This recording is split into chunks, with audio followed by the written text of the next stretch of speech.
comment vous trouvez vos personnages? Enfin, nous parlez de vos personnages, comment vous les trouvez à l'écran, le sentiment qu'ils vous apportent, enfin, voilà. Vraiment. Je te le dire en 3 secondes. Un micro. Alors, je parle de David Boreanaz. Enfin, David Boreanaz, c'est quand même son nom, il s'appelle Bush dans la série, mais c'est quand même David Boreanaz, avant tout l'être humain. On parle de l'être humain, qui est comédien. Oui, mais toutes les séries ensemble. On va parler de séries. Boys, enfin, de la série Boys. Celle-ci, après il y a celle qui est eu avant, et tout ça, on s'en fiche. Moi, je trouve admirable ce que font ces comédiens américains qui tournent, il faut le savoir, en 8-12 jours maximum. Quand vous voyez tous les personnages, la façon dont ça jacte, parce que ça représente quand même 850 lignes réparties sur l'ensemble des comédiens, c'est énorme et c'est une grande prouesse technique. Quand on voit les séries de merde françaises, j'ai honte. Bon, voilà. Parce qu'on n'a pas plus de...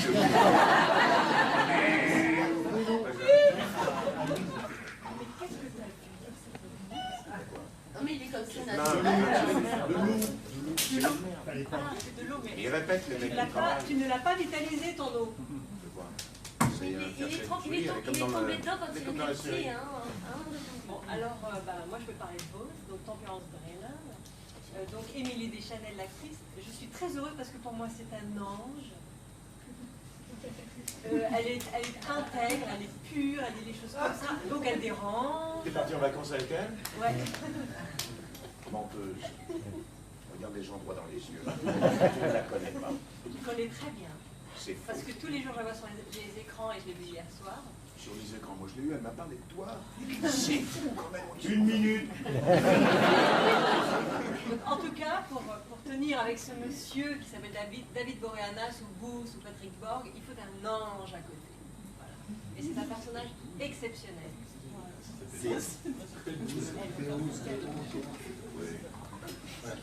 Elle défend son bout de grâce, on gagne pas. On a déjà parlé de Simon Baker tout à l'heure, mais il t'apporte beaucoup à l'écran, enfin, c'est sûr. C'est très très très agréable, il est très agréable à doubler, et puis en plus on a une équipe sur le mentaliste qui est vraiment formidable, il faut bien le dire.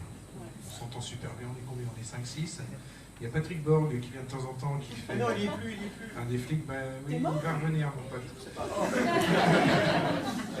Là on attaque donc la 6e et dernière saison, on attaque ça lundi.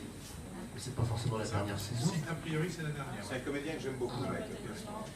On saura qui est John Le Rouge. C'est qui est John Le Rouge. Pour l'instant, à la fin de la 5, nous on pensait que c'était Patrick Jen lui-même, John Le Rouge. Et puis, c'est pas sûr. C'est Van Pelt.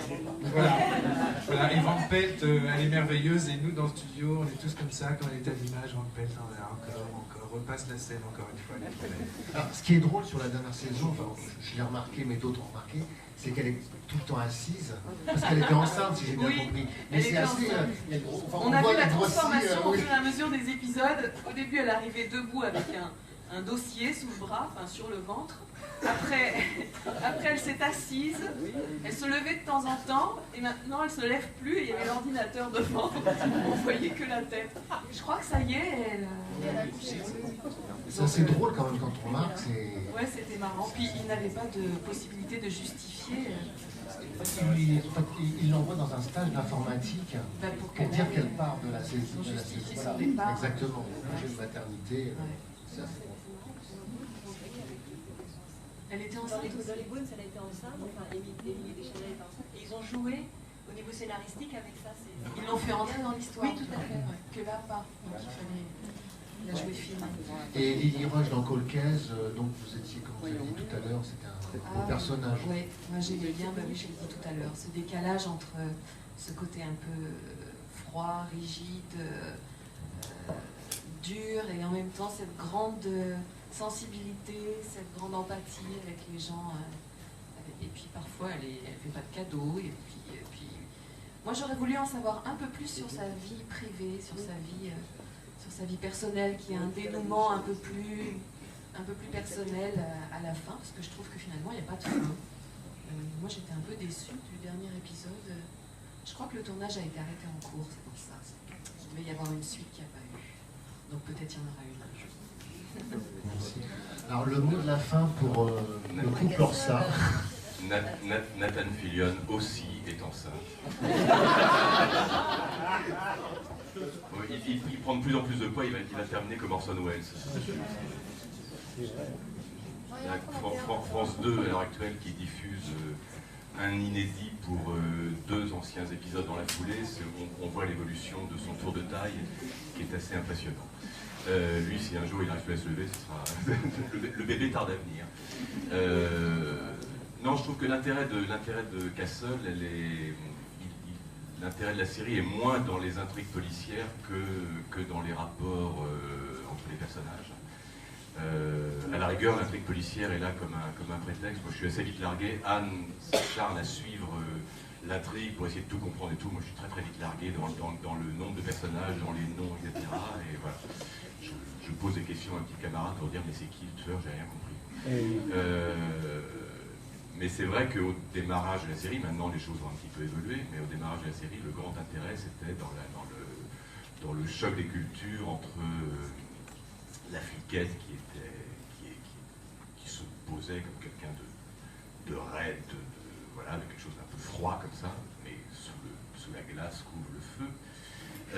Et puis le personnage de Castle qui est tout en courbe, tout en brillance, tout en humour, et voilà, moi j'adore ce personnage, c'est un grand enfant. J'adore particulièrement les épisodes qui sont plus axés sur l'humour, les épisodes plus axés sur l'émotion, je trouve que c'est un peu plus convenu, c'est un peu plus policé, un peu plus attendu, mais les épisodes où ils font vraiment fort dans l'humour, ils font très fort, quoi. C'est très très agréable à faire. On parlait de liberté tout à l'heure, notamment dans les doublages. Moi je pense à Anne Calment, d'autres, les libertés qui étaient prises dans les doublages de cette série-là. Je ne trouve pas qu'on est à ce niveau-là, mais en tout cas, nous on a le sentiment de prendre des libertés, voilà, parce que l'anglais est plus droit et tout, et j'ai l'impression qu'on se lâche un peu, quoi. On a des petites réactions et tout qui nous appartiennent, voilà, et voilà, non, ça plaît pas à tout le monde, mais nous on s'amuse beaucoup à le faire et on espère le faire partager. Alors voilà, ce qui me plaît beaucoup effectivement c'est ce jeu de ping-pong entre ces deux personnages. Beckett, c'est la caution dramatique ou sexy de la série. D'ailleurs, je vais y aller de mon petit couplet féministe, je vais faire une digression. On laisse Nathan Fillion grossir et ça ne gêne personne, alors que Stan Akatis a dû quand même passer sur le billard pour se faire une rhinoplastie pour avoir un rôle principal. C'est une comédienne que j'ai eu l'occasion de voir, j'ai fait ma petite enquête, dans d'autres séries, qui était formidable. Seulement, évidemment, elle n'avait jamais accès au rôle d'héroïne parce qu'elle avait un nez long, canu. Vous voyez, elle a dû passer sur le billard pour enfin avoir accès à un premier rôle. Et là, je suis mon petit couplet, je trouve ça dégueulasse que les femmes soient toujours cataloguées comme des objets de désir, qu'elles doivent répondre à des critères de perfection absolument hallucinants, alors qu'effectivement, on voit qu'il est tout à fait possible de jouer et d'être sexy en étant un petit peu rondouillard, quoi. Voilà, tout simplement. Hein ?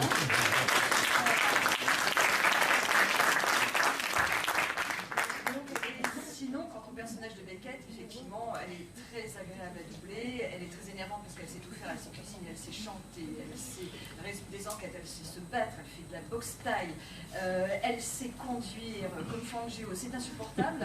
Voilà. Oui, je vous ai dit qu'elle savait cuisiner aussi.